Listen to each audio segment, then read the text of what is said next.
Last लेक्चरला आपण unweighted index number हा भाग पाहिलेला होता आणि त्या ठिकाणी unweighted index number we can consider by using two methods. One is aggregative method and second one is a simple average relative method and we evaluate examples also. Now today we see the weighted index number. The weighted price index number is given by the formula P01. Again, index number, price index number is denoted by P01. The notation is indicate that the index number of the current year with respect to base year or with compared to the base year 0. So 0 is for base year and 1 this suffix is used for the current year. And the formula is summation P1W divided by P0W into 100. So here P1 we know that it is a price of, these are the prices of the current year, and P0 means price of the base year, and W indicate the weight of the given data, or the weight which we want to take the weight for the construct the weighted price index number. So W is denoted by this. So W is weight of a given year. Now to construct the weighted index number, mainly there are three methods which are developed by the Laspeyres, Paschet and Fisher, so called as a Laspeyres index number. Here we compute the price index number, so it is read as a Laspeyres price index number and denoted at P01 in bracket L. L is for Laspeyres. Paschet's index number is denoted by P01 in bracket P, and Fisher's index number P01 in bracket F. So we see here one by one these three methods. या तिन्ही मेथडने index number कशा पद्धतीने construct केला जातो ते आपण पाहूया. So first method is Laspeyres price index number. The French scientist Laspeyres derived a formula in 1871 in which base year quantities are used as weight. It is denoted by P01L. Laspeyres price index number काढताना जो W आपण formula, common formula, general फॉर्म्युलामध्ये W जो घेतला होता ते त्या ठिकाणी वेट काय घेतलेला आहे लास्पेयर्सनी, तर बेस इयरच्या quantities we take as a weight, म्हणजे Q0 हे वेट आपण या ठिकाणी घेणार आहोत.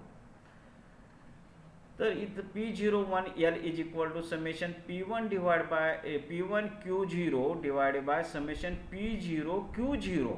Sorry, here is 1 not 1, here is Q0 into 100. Summation P1 Q0 divide by summation P0 Q0 into 100. आणि याच्या सहाय्याने आपण हा जो फॉर्म्युला आहे त्यालाच लास्पेयर्स प्राइस इंडेक्स नंबर असं म्हटलं जातं. Here we take Q0 as a weight. In case of Paschet's price index number, the German scientist Paschet derived a formula in 1874 in which current year quantities are used as weight. Paschet's price index number काढताना current इयरच्या quantity ह्या weight घ्या, म्हणजे डब्ल्यूच्या ऐवजी Q1 या ठिकाणी घ्यायचं आहे. आणि मग फॉर्म्युला कसा बनतोय पहा, P01 in bracket P is equal to summation P1 Q1 divide by summation P0 Q1 into 100. And Fisher's price index number are called as the ideal index number. Professor Irving Fisher introduced a formula which is geometric mean of Laspeyres and Paschet's price index number.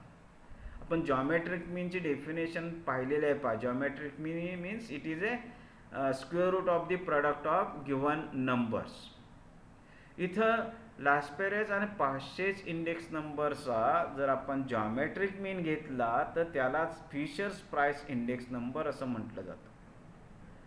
Formula कसा आहे पहा, P01 is in bracket F is denoted for the Fisher's is equal to square root P01L into P01P. Laspeyres price index number multiply by Paasche's price index number and we take its square root, we get as a Fisher's price index number. Now here, why it is called as a ideal formula or ideal index number, याला fishers price index number हा ideal price index number का म्हटलं जातं, तर त्याची कारणं आपल्याला सांगता येतील. It is based on geometric mean which is best average for the construction of index number. एकतर हे जॉमेट्रिक मीनच्या सहाय्याने काढलं जातं आणि आपण अभ्यासलं पहा की जॉमेट्रिक मीन हे इंडेक्स नंबर काढताना सर्वात चांगल्या ॲव्हरेजच्या सहाय्याने काढलं जातं आणि म्हणून हे फिशर्स प्राइस इंडेक्स नंबर हे रिलायबल किंवा आयडियल प्राइस इंडेक्स नंबर आहे असं आपल्याला म्हणता येईल. It takes into account current year as well as base year. इथं जसं लास्पॅरेज प्राइस इंडेक्स नंबर मध्ये आपण फक्त बेस इयरच्या क्वांटिटी वेट घेत होतो. 500 इंडेक्स नंबरमध्ये करंट इयरच्या क्वांटिटी आपण वेट म्हणून घेत होतो. पण फिशर्स प्राइस इंडेक्स नंबरमध्ये आपण बेस इयरच्या क्वांटिटीज त्याच पद्धतीनं करंट इयरच्या क्वांटिटीसुद्धा कन्सिडर करतो. म्हणूनच हे आयडियल प्राइस इंडेक्स नंबर असं आपल्याला दिसून येतं. It satisfy both the time reversal test and factor reversal test. ज्या टेस्ट आपण अभ्यासणार आहोत त्याच्यामध्ये टाईम रिव्हर्सल टेस्ट आणि फॅक्टर रिव्हर्सल टेस्ट या दोन्ही टेस्टला हे फिशर्स प्राइस इंडेक्स नंबर हे सॅटिस्फाय करत असतात. Okay, now we see how to construct these Laspeyres, Paasches and Fisher's price index number. So here we have given the data for these commodities A, B, C, D, E and the base year and current year's prices as well as quantities are given. आपणाला या तिन्ही मेथडनी index number काढत असताना base इयरच्या prices त्याच्या quantities आणि current इयरच्या prices आणि त्याच्या क्वांटिटीज ह्या उपलब्ध असणं किंवा आपल्याकडे असणं गरजेचं आहे किंवा एक्झाम्पलमध्ये तुम्हाला ते दिलेले असणार आहे. आणि मग त्याच्यावरून आपल्याला काय करावं लागणार आहे, पहिल्यांदा काय करायचं आहे की हे सर्व नोटेशन फॉर्ममध्ये कन्वर्ट करायचं. जसं बेस इयरला आपण सफिक्स 0 घेतो, करंट इयरला सफिक्स हा 1 घेतो, हे अभ्यासलेलं आहे. मग प्राइस कसं डिनोट करणार बेस इयरच्या, तर P0, क्वांटिटीज Q0, करंट इयरच्या प्राइसेस P1 अँड करंट इयरच्या quantities Q1.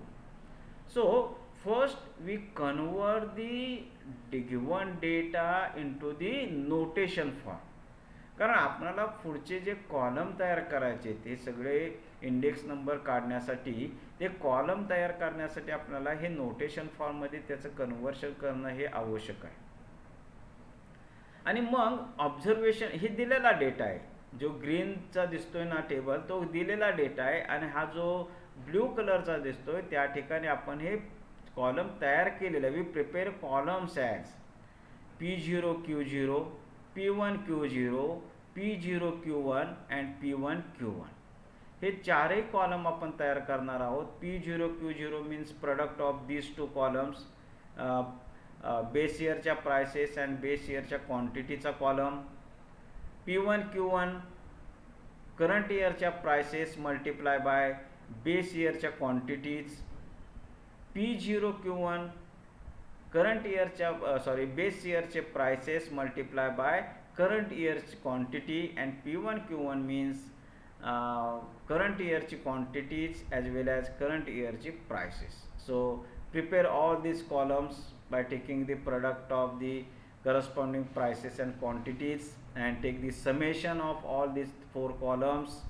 So summation denoted as this 8600 means summation P0 Q1 Q0, summation P1 Q0 is equal to 12,280, summation P1 Q1 16,880, summation P0 Q1 11,616. So we all these we take these summations by taking the sum of these prepared columns and then use in the formula. So here in Laspeyres price index number we know that the formula is P01L is equal to summation P1 Q0 divided by summation P0 Q0 into 100. So we get 142.79. Paasches price index number P01P is equal to summation P1 Q1 P0 Q1 into 100, again we get the value. And similarly Fisher's price index number means it is a square root of, here square root of P01L into P01P, that means we take the square root of 142.79 multiply by 145.31, we get the value as 144.04. So by using these three methods we construct the price index number. या तिन्ही मेथडने आपल्याला price index number हे काढले. काही वेळेला फक्त fishers price index number विचारले जाऊ शकतात तुम्हाला परीक्षेमध्ये, त्यावेळेला सुद्धा आपण ते लास्परेज आणि पाशेस इंडेक्स नंबर काढणं गरजेचं आहे. Okay, so we stop here and we evaluate some example. काही एक्झाम्पल्स आपण याच्यावरची अजून सोडूया नेक्स्ट लेक्चरला. ओके.